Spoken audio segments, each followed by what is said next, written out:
राधा कृष्ण दमानी। कौन है राधा कृष्ण दमानी? दलाल स्ट्रीट से डी मार्ट भारत के दूसरे सबसे अमीर आदमी बने ये पिछले साल, मुकेश अंबानी के जस्ट पीछे। वैसे आजकल तो ये चौथे सबसे अमीर इंसान है भारत देश के। वॉरेन बफे बोलते हैं इनको इंडिया का। नमस्कार, मैं Vivek Bindra, founder and CEO बड़ा बिजनेस.com। आजकल यूट्यूब पे बहुत फोकस कर रहा हूं, एक से बढ़कर एक पावरफुल केस स्टडी दिए पिछले दिनों में हमने आपको। वाजपेयी, रतन टाटा, सरदार पटेल, बॉलीवुड, स्टीव जॉब, सुभाष चंद्र बोस, अब्दुल कलाम, सारे वीडियोस आपने बहुत पसंद किए। मजबूरी का नाम महात्मा गांधी आपने कमेंट बॉक्स में बोला था ना, उस पर तो मैं जरूर बनाऊंगा। इसके अलावा क्या देखना चाहते हैं? मैकडॉनल्ड्स पे या मारवाड़ी इतने अमीर कैसे बने? सचिन तेंदुलकर के बारे में जानना चाहते हैं? सिंगापुर छोटा सा इतना शक्तिशाली? मैरी कॉम, वुमेन्स डे, कई टॉपिक्स पे मैं करना चाहता हूं बात। आपको आज करेंगे राधा कृष्ण दमानी। 1954 में आपका जन्म हुआ। आपके पिता शिव किशन जी दमानी, आप एक बिलियनियर बिजनेसमैन बने। वैसे शुरू में आप इन्वेस्टर थे और अभी founder of D mart. D mart ऐसे स्टोर हैं जैसे बिग बाजार होते हैं, उनसे भी बड़े स्टोर्स हैं डी मार्ट। मारवाड़ी परिवार में जन्म लिया, बहुत गरीब परिवार में थे, सेल्फ मेड बिलियनियर। दलाल स्ट्रीट में आपके पिता काम करते थे और बाद में आप इन्वेस्टर बने। शुरू में तो आप भी स्टॉक ब्रोकर थे। अब राधा कृष्ण दमानी जो स्टॉक ब्रोकर थे, ये सीख गए थे, जान गए थे कि स्टॉक ब्रोकर बन के तो बहुत पैसा नहीं कमाऊंगा, अपना पैसा लगाना पड़ेगा, इन्वेस्टर बनूंगा तभी कमाऊंगा आगे चल के। इनफैक्ट राकेश झुनझुनवाला भी इनको अपना गुरु मानते थे। राकेश झुनझुनवाला के बारे में आप सब जानते ही हैं। Who do you count among your mentors in the market? Mentor is only one, Mr. Radhakrishnan, because primarily I have learned trading from him. Founder and chairman, चौथे सबसे अमीर आदमी, अंबानी, अडानी और शिवनाडर के बाद केवल व्हाइट शर्ट, व्हाइट पजामे में रहना, सिंपल जीवन जीना, मिस्टर व्हाइट के नाम से पहचाने जाते हैं। किसी पब्लिक गैदरिंग में नहीं मिलते। कितना भी यूट्यूब पे आप इनके वीडियो ढूंढ के मुझे दिखाओ, नहीं मिलेगा आपको, इनका एक भी वीडियो नहीं मिलेगा। किसी को इंटरव्यू नहीं देते, किसी से मिलते नहीं है, अकेले चुपचाप रहते हैं, शांति से जीवन बिताते हैं। पब्लिक और मीडिया से तो बहुत दूर रहते हैं। एक ही बार इनको देखा गया था पब्लिक में, जब राकेश झुनझुनवाला का 50वां जन्मदिन था। लोगों को पता नहीं है ना डी मार्ट के बारे में, ना राधा कृष्ण दमानी के बारे में। इतने बड़े कैसे बन गए अचानक, इतने चुपचाप? पहले मोटा मोटा समझ लेते हैं, फिर आपको आर्ट स्ट्रैटेजी दूंगा। मोटा मोटा यह है कि माल बहुत सस्ता बेचते हैं। इतना सस्ता बेच दो कि बहुत ज्यादा कस्टमर आ जाए। इतना सस्ता कि सस्ते के चक्कर में बहुत कस्टमर आ गया। जब बहुत कस्टमर आ गए तो बहुत माल बिक गया। जब बहुत माल फटाफट बिक गया तो बहुत कैश आ गया वापस। जब बहुत कैश आया तो फिर बल्क में खरीदो, क्योंकि बल्क में लोगे ना तो सामने वाला आपको सस्ता देगा। 1 किलो माल का रेट अलग होता है और 1000 किलो माल का रेट अलग होता है। माल सस्ता मिला।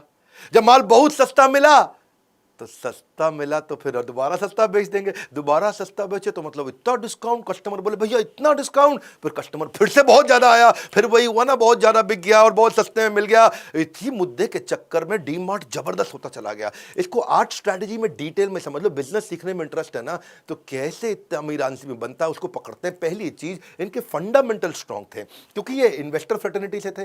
किस कंपनी में पैसा लगाऊं, कौन सी कंपनी बढ़िया होती है, ये समझ चुके थे, इसीलिए इनको फायदा हुआ। स्टॉक मार्केट का जो इन्वेस्टर होता है ना, उसको एडवांटेज ये है कि जब वो बिजनेस में घुसता है तो उसकी समझ अच्छी होती है, या जो बिजनेस बहुत कर रहा हो वो स्टॉक मार्केट में घुसे, उसकी भी समझ अच्छी होती है। राधा कृष्ण दमानी इन्वेस्टर होने के कारण ये जानते थे कि इन्वेस्टर्स में पॉजिटिव और हेल्दी सेंटिमेंट में कैसे बिल्ड करूंगा, उनको रिटर्न ऑन इक्विटी अच्छी कैसे दूंगा और स्ट्रैटेजिक बिजनेस मॉडल कैसे बनाऊंगा।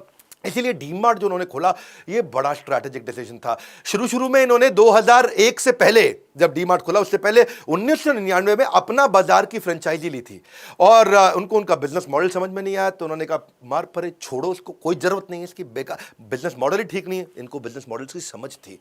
फिर ये चले गए असल में यूएस, वहां जाके वॉलमार्ट को समझ में आए डिटेल में, खूब वॉलमार्ट को सीख साख के भाई दुनिया की इतनी वैल्यूएबल रिटेल कंपनी कैसे बनी। इंडिया आए और अपनी हाइपर मार्केट चेन खोल दी, डी मार्ट।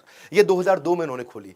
2002 से 2010 तक केवल 25 स्टोर और आज 200 स्टोर। ये अचानक कैसे हुआ, बाद में इतना तेज ग्रोथ कैसे लिया? 2017 में ये आईपीओ भी लेकर के आया, 1870 करोड़ का आईपीओ। इतना बड़ा हिट हुआ कि 114% का प्रीमियम मिल गया और आज की डेट में तो 2 लाख करोड़ का इनका मार्केट कैप हो चुका है। फंडामेंटल जो सीखे ना, वहीं से सारी बातें। पहली बात है, धंधे का फंडामेंटल सीखो। आपको भी सीखना है, आप हमारे बोर्डलाइन नंबर पर फोन करो, हम फंडामेंटल इतना मजबूत सिखा देते हैं कि बिजनेस में आप फेलियर प्रूफ बिजनेस बिल्ड करते हो। देखिए ये क्या है, ये वही स्टॉक में इन्वेस्ट करते थे कि मैं अगर 1% भी स्टॉक खरीद रहा हूं तो ऐसे खरीद रहा हूं जैसे पूरी कंपनी खरीद रहा हूं, तो उतनी जिम्मेदारी के साथ स्टॉक खरीदते हैं। कन्विंस होगा तो बल्क में खरीदेंगे और जब स्टॉक अपनी हाइट पे पहुंच गया फटाफट बेच देंगे। इसी चक्कर में ये जब हिस्ट्री कंपनी की पढ़ते थे, कंपनी का डेटा पढ़ते थे, ऐसा नहीं है भाई इसका नाम अच्छा लग रहा है ये खरीद लो, इस पे अमिताभ बच्चन ने डांस किया ठंडा ठंडा कूल कूल तो ये खरीद लो, नहीं नहीं नहीं, डेटा पढ़ करके। उसी वही सब डेटा को उन्होंने अपनी कंपनी में डाला। भाई पीई रेशियो अच्छा होना चाहिए, पूरी एंटरप्राइज वैल्यू की इबिट्टा के साथ कंपैरिजन, या नेट मार्जिन, या रिटर्न ऑन कैपिटल एम्प्लॉयड, या ईयर ऑन ईयर ग्रोथ कैसी हो रही है, क्वार्टरली फाइनेंशियल रेशियो कैसे, ये सब चीज़ें सीख जाता है। जब आदमी फंडामेंटल सीखता है तो कंपनी की वैल्यू को करेक्टली समझ पाता है। और इसीलिए ये क्वालिटी स्टॉक को सस्ते में खरीदते थे। एक टाइम पे तो एचडीएफसी के भी ये सबसे बड़े शेयर होल्डर बन गए थे। हर्षद मेहता की तो आजकल आपने बहुत सीरीज देखी होगी। हर्षद मेहता के टाइम पे वो स्टॉक प्राइस को बढ़ा करके बेचता था, तो इन्होंने उस टाइम पे उसको उल्टा कर दिया। इन्होंने क्या किया, रिवर्स किया। उसको बोलते हैं शॉर्ट सेलिंग। इसके ऊपर कभी किसी दिन आराम से डिटेल में बताऊंगा कि नॉर्मली क्या होता है। हम शेयर खरीदते हैं, जब उसका भाव बढ़ता है तो बेचते हैं। इन्होंने उसको रिवर्स कर दिया। ये समझ गए थे हर्षद मेहता भाव बढ़ाया जा रहा है, तो जब भाव बढ़ गया तो बेच दिया। उस समय पहले बेच दिया, सस्ता होने पे खरीद लिया। इसको बोलते हैं उल्टा। ये आदमी छुपा हुआ है, कंपनी भी छुपी थी। इसके बारे में जानने में मजा बहुत आएगा, कैसे इतना अमीर बना। दूसरी स्ट्रैटेजी स्लॉटिंग फीस। आसान करके समझाता हूं। स्लॉटिंग फीस मतलब एक स्लॉट कोई आकर के जैसे समझो कोई मैन्युफैक्चरर साबुन बनाता है, वो बोलता है भैया डीमार्ट मेरा साबुन बेच दो अपनी दुकान पे। डीमार्ट कहता है तेरा साबुन बेचना है, मुझको बेच दूंगा। कितने का देगा साबुन? वो कहता है 100 रुपए का साबुन ले लो। लेकिन इस शेल्फ पे रखने का किराया लूंगा तुझसे, ये स्लॉट है ना, ये तेरे को दे देता हूं, इसका किराया भी लूंगा। तो वो जब सामने वाले से किराया भी ले लेता है, ये एक लमसम फीस होती है। जो रिटेल में शेल्फ स्पेस है ना, ये बड़ी महंगी कमोडिटी हो गई है आजकल, क्योंकि वो उसका साबुन बीच में रखता है सामने, लोगों को आते ही आई लेवल पे साबुन दिखता है उनका, तो साबुन ज्यादा बिकता है। इसलिए सब लोग चाहते हैं कि मेरे को बढ़िया जगह पे अपना माल रखने दो, मेरे को अपना चिप्स ऐसी जगह पे रखो डीमार्ट के आते ही आदमी मेरा चिप्स पहले उठा ले। अब उसका ये पहले समझो, एक रिटेलर जो डी मार्ट है वहां पे उसके मार्जिन बहुत कम है, तो किसका माल रखूं जिस पे ज्यादा कमाऊंगा, ये डी मार्ट के हाथ में होता है। तो उन्होंने कहा भैया अगर तेरा माल मुझे रखना है, तेरे चिप्स अगर मैं डी मार्ट बेचूंगा, तेरा साबुन में बेचूंगा, तेरा शैम्पू में बेचूंगा, मैं सामने रखने का जगह पे किराया भी लूंगा। और फिर उसी किराए का ये इस्तेमाल करता है कि सेलिंग प्राइस को मार्केट प्राइस से नीचे ले आता है, क्योंकि इसको स्लॉटिंग फीस मिल जाती है। समझो बाजार में जो चीज सब जगह 100 रुपए की मिल रही है, तो इसने उससे किराया भी ले लिया, तो इस 100 की जगह 90 में बेच पाता है। और जब ये 90 में बेच पाता है तो कस्टमर इधर उधर कभी नहीं जाता है, क्योंकि इंडियन कस्टमर है वो तो यहीं आएगा। तीसरी strategy, strong control on opex. Opex क्या होता है? ऑपरेटिंग एक्सपेंडिचर, कंपनी को चलाने का खर्चा। भी कंपनी के चलाने के खर्चे को बड़ा कंट्रोल रखते हैं। कैसे रखते हैं? बिल्कुल लो इंटीरियर रखा उन्होंने डीमार्ट का। कभी डीमार्ट आपने मॉल में नहीं देखा होगा किसी बड़े, कभी डीमार्ट में बड़े एयर कंडीशन, बड़े सिस्टम, सोफा टेबल चेयर आराम से बैठे, कुछ नहीं। डीमार्ट में भीड़ होती है। सोम बाजार, मंगल बाजार, बुध बाजार, वीर बाजार, ये उसका थोड़ा इंप्रोवाइज्ड वर्जन है, बस और कुछ नहीं। डीमार्ट सस्ता बेचने के चक्कर में बाकी सारे खर्चे कम रखता है अपने कंट्रोल। तो ये क्या करते हैं, ये कम स्पेस में ज्यादा माल रख देते हैं, और क्योंकि कम स्पेस में ज्यादा माल रखा तो और स्पेस बच गया, तो वहां पे और ज्यादा माल रख दिया। बिलिंग काउंटर भी कम रखते हैं, लोग लाइन में लगने को तैयार हैं। ये कहते हैं बिलिंग काउंटर भी कम रखो। जब बिलिंग काउंटर कम है तो मशीन भी कम लगेगी, मशीन कम है तो मैन पावर भी कम लगेगी, सिस्टम भी कम लगेगा और खर्चा बच जाएगा। पूरा लो मेंटेनेंस का इंटीरियर रखते हैं। डी मार्ट, आप शॉपिंग एक्सपीरियंस के कारण डी मार्ट को नहीं जानते, आप ह्यूज डिस्काउंट के कारण डी मार्ट को जानते हैं। वही इनका मेन फोकस रहता है। और ज्यादा कोई बड़े अप्लायंस भी नहीं रखेंगे, अप्लायंस भी ऐसे लेंगे तो ज्यादा स्पेस नहीं लेगा। स्टोरेबल फूड आइटम बेचते हैं ज्यादा। स्टोरेबल फूड आइटम क्या है? जो पीछे इनके सस्ते वेयरहाउस में पड़ा रहे, जब खाली हो तो आगे लाके रख दें उसको। तो क्या है, सस्ता वेयरहाउस मतलब और कम किराया है इनके लिए। तो स्टोरेबल फूड आइटम्स, ऐसा नहीं है कि रेगुलर फूड आइटम बेचेंगे, क्योंकि उसमें तो मार्जिन कम है।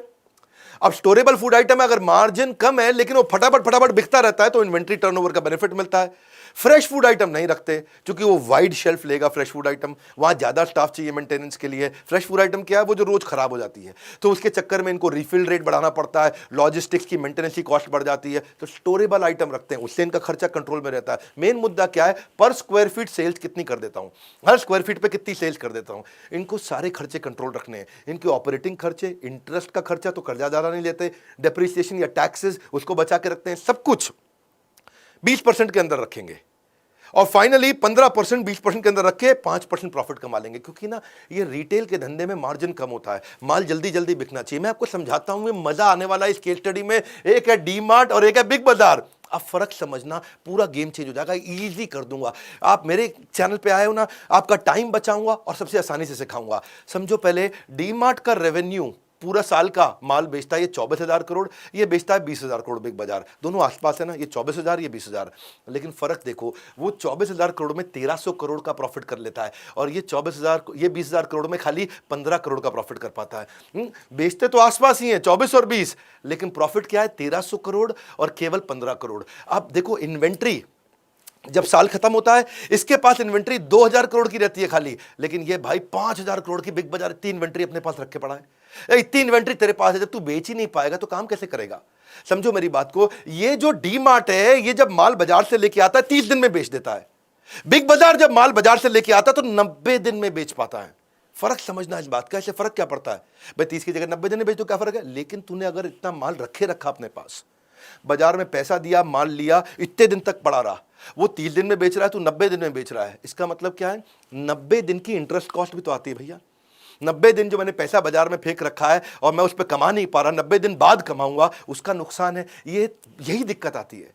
और दूसरी बात क्या है कि ये बाजार में ज्यादा उधार लंबा नहीं रखता है। डी मार्ट जो है, डी मार्ट को बाजार में खाली 20 करोड़ लेने हैं और फ्यूचर रिटेल यानी बिग बाजार को 700 करोड़ रुपए लेने हैं। इसका मतलब क्या है भाई, एक तो तेरा खाली 15 करोड़ का प्रॉफिट और 700 करोड़ रुपए तेरा बाजार में पड़ा हुआ है।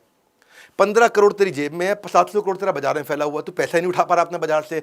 और ट्रेड पेबल को समझो आप, इजी करता हूं, बहुत मजा आएगा आपको।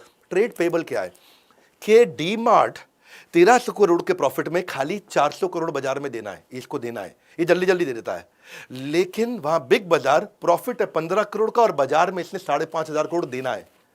प्रॉफिट है 15 करोड़ का, बाजार में 5,500 करोड़ अभी देना है। ये फर्क समझिए कि मेरी जेब में पैसा है नहीं, दूंगा कैसे लोगों को? जब पैसा ही 15 है और 5,500 देना है, कहां से दूंगा? इसका मतलब बिग बाजार पे हमेशा कैश कम रहता है, इसलिए उसको लोन लेना पड़ता है, इसीलिए उसकी इंटरेस्ट कॉस्ट ज्यादा होती है। और जब ये बाजार को टाइम से देगा ही नहीं पैसा, तो बाजार भी इसको सस्ता माल नहीं देगा। अरे बिग बाजार को माल मत दो भैया, डी मार्ट को दे दो, पैसे टाइम से आ जाते हैं। यही चक्कर है कि जब ये 2017 में थे ना, 2017 में इसका 600 रुपए का शेयर था, आज 4 साल के बाद 3,000 रुपए का हो गया। और उसका 2017 में 250 रुपए का शेयर था अपने बिग बाजार का, आज 75 रुपया रह गया। ये फंडामेंटल्स जानते थे राधा कृष्ण दमानी, क्योंकि ये इन्वेस्टर थे, फंडामेंटल जानते थे। 600 रुपए से शेयर मार्केट में अपने प्राइस को जब 3,000 तक पहुंचाया तो इन्वेस्टर को 5 गुना का फायदा हुआ। और ये 250 से गिर के आज 75 रह गया, यानी केवल 1/3 रह गया। यही कारण है कि इसका मार्केट कैप बढ़ा। आज ये इतने अमीर कैसे बने? आपके मन में आता होगा ना भाई, इतने अमीर कैसे बने, इतने अमीर कैसे बने? कंपनी की वैल्यू बढ़ गई। इनकी कंपनी बन गई 2 लाख करोड़ की, क्योंकि फंडामेंटल अच्छे थे। इनकी कंपनी रह गई खाली 4,000 करोड़ की। 4,000 करोड़ और 2 लाख करोड़ बहुत फर्क है ना? ये फंडामेंटल जब अच्छे रखोगे ना, जब आप फंडामेंटल सीख जाओगे बिजनेस के, तो फेलियर प्रूफ बन जाएगा। रियल बिजनेस किया राधा कृष्ण दमानी ने, है जी। इनके इतने गरीब थे, मुंबई में एक कमरे से निकले थे और आज भारत के दूसरे या चौथे, कभी दूसरे कभी चौथे, आजकल चौथे नंबर पे चल रहे हैं, चौथे सबसे अमीर आदमी हैं। आप फंडामेंटल सीखो, हम आपको सिखाते हैं ना, working capital, finance for non financial, execution कैसे करते हैं, ऑपरेशंस कैसे बिल्ड होगा, ईआरपी की टेक्नोलॉजी, $0 मार्केटिंग, बिजनेस ऑटोमेट कैसे होगा, स्टार्टअप कैसे शुरू करते हैं, fund raise, how to sell, human resource, e commerce, business के बारे में सब कुछ सिखाना, आसान भाषा में, Hindi videos, customer service, hand holding support, passive income, export import, customer relationship management, debt management, stock market, ये सारे कोर्सेज हम आपको सिखाते हैं जिससे आप ग्रोथ लेते हैं। चलो वापस आते हैं डी मार्ट पे फिर से। चौथा स्ट्रैटेजी क्या है? Partner with the partner. Partner के साथ पार्टनरशिप पूरी निभा लो ताकि परचेज प्राइस हमेशा ही कम रहे। देखो 2 तरह के डिस्काउंट लेते हैं। तू तेल साबुन शैंपू बेचता है, मैं डी मार्ट में तेरा सारा माल बेच दूंगा, लेकिन मेरे को 2 डिस्काउंट चाहिए। पहला डिस्काउंट क्या? तुझे पैसा जल्दी दूंगा इसलिए मुझे कैश डिस्काउंट दे दे। दूसरों से सस्ता माल चाहिए मुझको, दूसरे लोग कब पेमेंट देंगे, मैं अभी दे रहा हूं, कैश डिस्काउंट दे। और दूसरा है वॉल्यूम डिस्काउंट। वॉल्यूम डिस्काउंट क्या है? मैं ज्यादा माल खरीदता हूं इसलिए मैं ज्यादा डिस्काउंट लूंगा, है जी। बताया था ना अभी आपको, 1 किलो का रेट अलग है, 1,000 किलो का रेट अलग होता है। बेसिकली फर्क क्या है? जो डी मार्ट का क्रेडिट साइकिल है, उस डी मार्ट 7 दिन के अंदर अपने सप्लायर को पैसा दे देता है। अगर उससे आज सोमवार को मैंने सामान लिया, तुम्हारा तेल साबुन शैंपू, अगले सोमवार तक पैसा ले जाओ। कुछ 1 हफ्ता कुछ भी नहीं होता। जबकि बाकी लोग सारे के सारे, रिलायंस जैसे लोग, ये 30 दिन में पैसा वापस करते हैं। और दूसरी तरफ आप बिग बाजार को देखो, 90 दिन तक पैसा लटका के रखता है सामने वाले का। अब जितना भी मैन्युफैक्चरर है वो सब क्या कहता है? अरे इसको दे दो भैया डी मार्ट को, पैसा तो सुरक्षित है, फटाफट वापस आता है। और ये कैश डिस्काउंट ले लिया इन्होंने, और इससे इनकी फिर प्राइस और कम हो जाता है। प्राइस और कम होता है। मेन मुद्दा क्या है? Good product at great value. और वहीं से सारी फायदा होता है, क्योंकि देखो इन्होंने वैल्यू रिश्ता बना लिया सप्लायर के साथ में। जब रिश्ता बन गया सप्लायर के साथ में, ये शुरू से ही अपना बाजार के टाइम से रिश्ता बनाना जानते थे, क्योंकि ये जानते हैं भैया अगर इससे रिश्ता नहीं बनाऊंगा सप्लायर से तो ये टाइम से माल नहीं देगा और फिर खर्चा भी मेरा बढ़ जाएगा, कॉस्ट भी बढ़ जाएगा। पर इसी चक्कर में जब मैन्युफैक्चरर से सीधा रिश्ता बन गया तो मिडलमैन भी खत्म हो गया, क्योंकि सीधा मैन्युफैक्चरर से माल लिया। अब जब सीधा मैन्युफैक्चरर से माल लिया तो डिस्ट्रीब्यूटर की कॉस्ट भी बच गई, होलसेलर की कॉस्ट भी बच गई, सीधा मैन्युफैक्चरर से रिटेलर, दोनों कॉस्ट बचने से मैन्युफैक्चरर को भी तो फायदा है। उसको अब होलसेलर को कमीशन नहीं देना, डिस्ट्रीब्यूटर को कमीशन नहीं देना, उसको भी फायदा हो गया। क्विकली पांचवी स्ट्रैटेजी, इस पांचवी स्ट्रैटेजी क्या है? स्पोरैडिक स्पाइक, अचानक बहुत ज्यादा सेल, या सस्टेन्ड सक्सेस, लगातार सेल्स। दोनों में बड़ा फर्क है। स्पोरैडिक मतलब ऊपर नीचे, जैसे बिग बाजार में होता है 26 जनवरी पे बहुत सेल हो गई, 15 अगस्त पे बहुत सेल हो गई, थोड़ा दिवाली के आसपास बहुत सेल हो गई, बाकी टाइम मक्खी मार रहे हैं।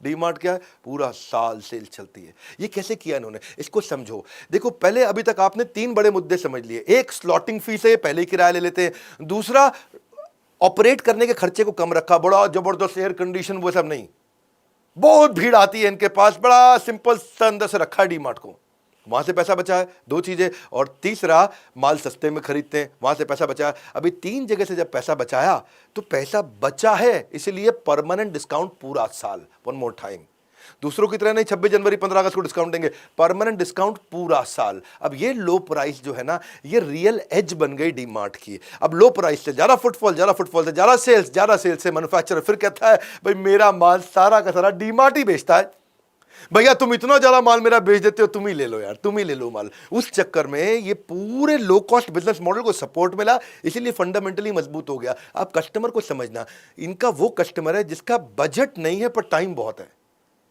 वो कहते हैं डीमार्ट में भीड़ ज्यादा है, मुझे कोई दिक्कत नहीं है, लाइन में लगना पड़ता है, मुझे कोई दिक्कत नहीं, माल तो सस्ता मिलता है ना। अब 30, 40, 50, 60, 70 हजार रुपये महीना कमाने वाले आदमी के पास टाइम होता है, संडे को पूरी छुट्टी मिलती है, पूरा टाइम लगाने को तैयार है। लेकिन जिसका बजट ज्यादा है लेकिन टाइम बिल्कुल नहीं है, वो शॉपर स्टॉप पे जाता है। तो ये कस्टमर को पहचान गए थे। इन्होंने क्या किया? लो प्राइस। अच्छा, इतना कम प्राइस होने के कारण साइकोलॉजी क्या होती है? सस्ता मिल रहा है, सस्ता मिल रहा है, अरे ज्यादा खरीद लो, अरे और ले लो, अरे एक बार में ले लो, अरे खूब माल ले लो। इससे साइकोलॉजी बन जाती है। क्योंकि ना आदमी बहुत दूर से इनके स्टोर पे आता है, महीने में 1 बार 2 बार आता है, तो जबरदस्ती ज्यादा माल इसी चक्कर में खरीद जाता है, साइकोलॉजी में घुस जाता है। सब आती है छठी strategy, go local, high inventory turnover with local items. इन्होंने क्या किया? क्योंकि इंडिया है डाइवर्स कंट्री, यहां पे लोगों का रीजनल प्रोडक्ट में भी बड़ा इंटरेस्ट होता है कई बार। तो डीमार्ट क्या करता है, जो उस इलाके की स्पेशल आइटम है उसको जरूर रखता है। अगर किसी भी रीजन का कोई स्पेशल आइटम है, यहां पे ये छोटी कंपनी है भले ही, लेकिन इसका माल बहुत बिकता है, उसको जरूर ले लेता है। अब लोकल दुकानदार के पास आने जाने की जरूरत ही नहीं रही। भाई मान लो माधुरी नमकीन अचार पापड़ है, वो कोलकाता में बहुत चलता है, ये रख लेगा। हीरालाल नमकीन अचार पापड़ राजस्थान में बहुत चलता है, ये रख लेगा। जेठाबाई मसाला पापड़ मध्य प्रदेश में फेमस है, तो ये रख लेगा। XXX washing powder detergent soap Telangana में बहुत फेमस है, तो ये रख लेगा। शिवोहम चिप्स नमकीन ये बिस्किट ये कोलकाता में बड़ा फेमस है, रख लेगा। नंदी फ्राइम्स पापड़ साबुदाना ये कर्नाटका में बहुत फेमस है, तो ये रख लेगा। 7वीं स्ट्रैटेजी, ई कॉमर्स बहुत आया फिर भी बचे रहिए।